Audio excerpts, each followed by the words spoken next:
Messieurs, madame, merci pour ce troisième direct. C'est le troisième direct dont nous vous présentons. Nous continuons toujours à vous informer et que vous puissiez regarder nos émissions du début jusqu'à la fin. Si vous regardez nos émissions du début à la fin, ça nous donne la probabilité de progresser sur YouTube et de monter en puissance. Si vous voyez, il y a la différence entre nos anciennes vidéos et les nouvelles vidéos que nous vous lançons. Nos anciennes vidéos manquaient plusieurs éléments, mais nos nouvelles ou les nouvelles vidéos contiennent un peu quelques éléments plus importants. Nous allons parler du général Muongo. Il est le fils de Museveni. Dans une des manifestations, comme dans nos émissions passées, je vous ai dit qu'il a haussé la voix après avoir mangé et il était ivre. Il a ouvert la bouche pour nous annoncer, pour dire nous avons les Kivu. Beaucoup de personnes qui étaient autour de lui se posent des questions. Ah, vous avez des Kivu, les Kivu plutôt. Donc, il est conscient qu'il va prendre les Kivu. Kagame a organisé une manifestation, comme vous le voyez. Il a fait appel au fils de Museveni.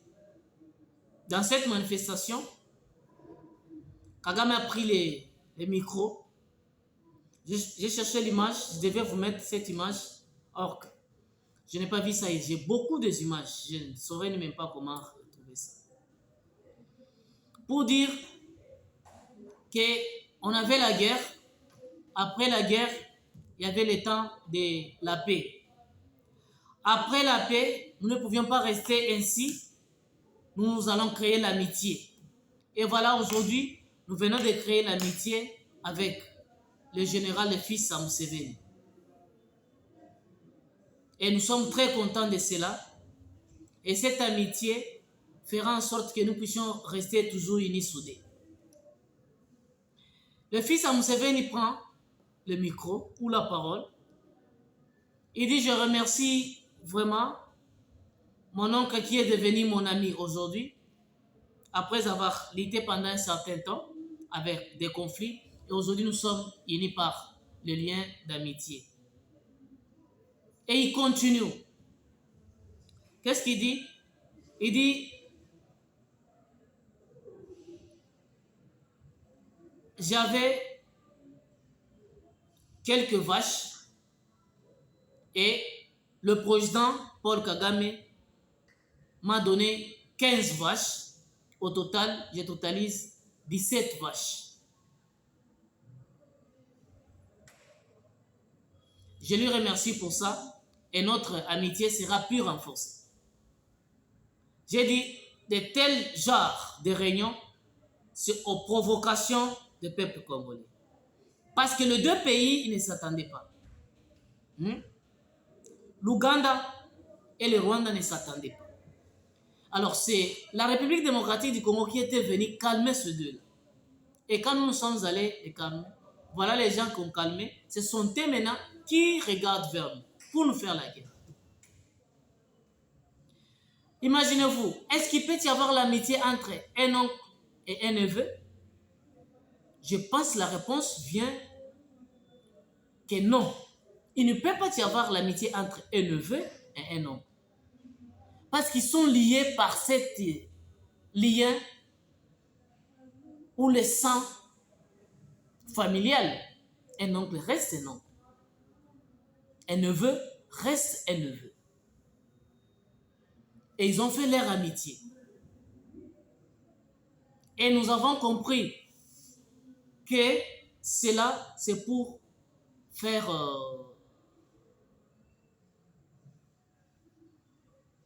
provoquer la République démocratique du Congo. Mais nous ne pouvions pas nous mettre dans leur jeu parce que nous connaissons très bien comment ils dansent. C'est un complot que ces deux ont noué.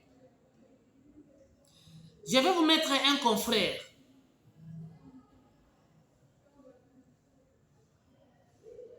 Ce confrère, c'est un Sénégalais. Il a été invité par nos confrères aussi. Il est en train de mener des recherches sur les guerres de l'Est de la République et quel est le vrai homme, l'homme de Kagame. Il a composé un livre. Ce livre-là, ça se vend dans les mots. Il a essayé un peu d'expliquer. Je vous mets de parties que vous allez écouter. C'est parce que cette émission a pris 1 heure du temps. Vous ne saurez pas. Et suivre ça. 1 heure du temps d'émission. Il a bien expliqué. Lui qui est sénégalais, il dit, il félicite la position du président actuel de la République démocratique du Congo. Parce qu'il n'a pas voulu se laisser faire dans tout le plan et des cadences de la communauté internationale, l'Union africaine, l'Union européenne, pour rester dans sa même position jusqu'à la fin. Et il regrette. Il dit, Robert Roy, dit jamais vu en Afrique quelqu'un qui est né dans 3 places, 3 endroits différents dans 2 pays. Donc vous êtes né dans 2 pays sur les 3 endroits différents.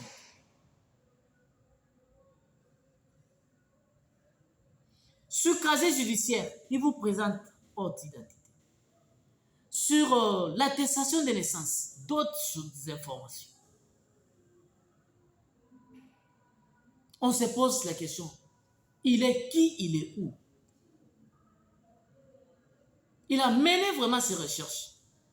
J'ai vraiment aimé parce que beaucoup de Congolais continuent à dormir. Et il dit, on a eu le temps de poser, ça c'est notre confrère là, à Matata la question, pour dire, on vous avait vu venir au Congo avec Mosé Laurent Désiré Kabila. Avant que tu fusses Premier ministre, Matata régnera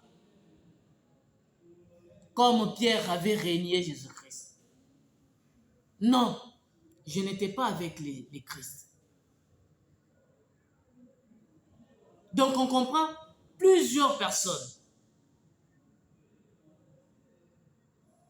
Ils ne sont pas des Congolais d'origine. Ils sont venus après les traçages par les colonisateurs. Après l'indépendance. Et ils viennent nous dominer ici. C'est un livre très riche.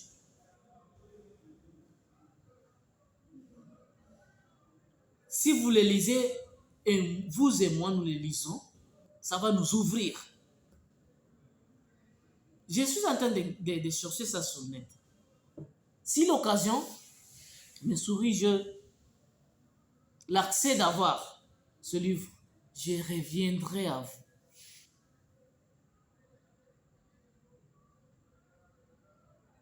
Un Sénégalais. Et il appuie aussi la diaspora française pour dire il faut que la loi la passe. Il n'est pas congolais, mais nous les Congolais, nous dormons toujours.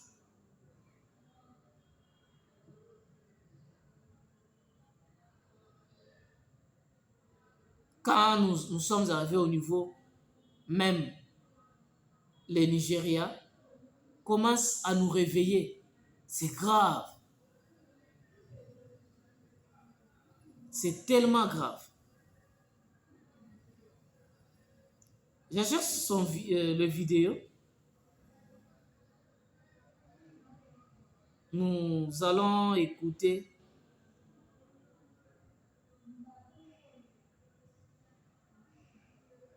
Voilà. Je vous mets justement la partie où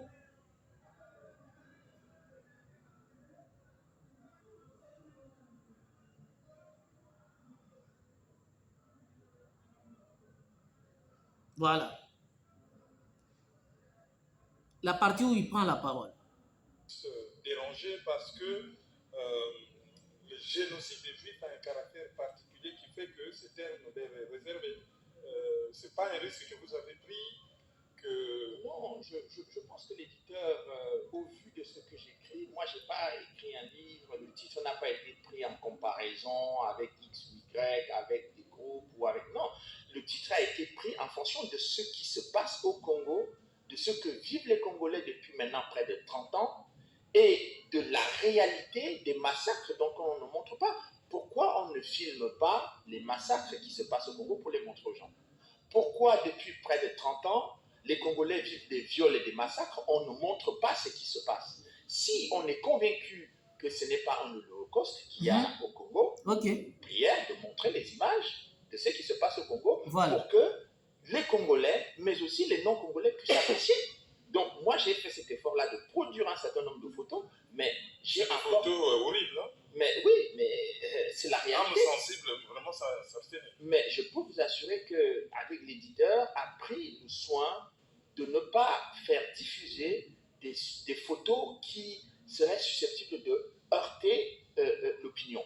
Donc, on a encore des photos qui sont très très pénibles à regarder, mais qui sont la réalité de la vie quotidienne de beaucoup de Congolais sur leur territoire. Alors qu'en fait, et c'est ça qui est choquant, c'est qu'en fait, les Congolais n'ont fait de mal à personne, les Congolais n'ont attaqué aucun voisin, les Congolais n'ont fait la guerre à personne, les Congolais sont chez eux, et c'est chez eux qu'on vient les exterminer, et c'est chez eux qu'on vient les violer, et c'est chez eux qu'on vient les massacrer. Vous entendez, c'est terrible. Massacrer comme ils le font, hein, le régime de Paul Kagame, il faut en avoir la volonté, les moyens, être animé d'un esprit, je ne dirais pas bestial, parce que les animaux, des fois, se comportent un peu bien.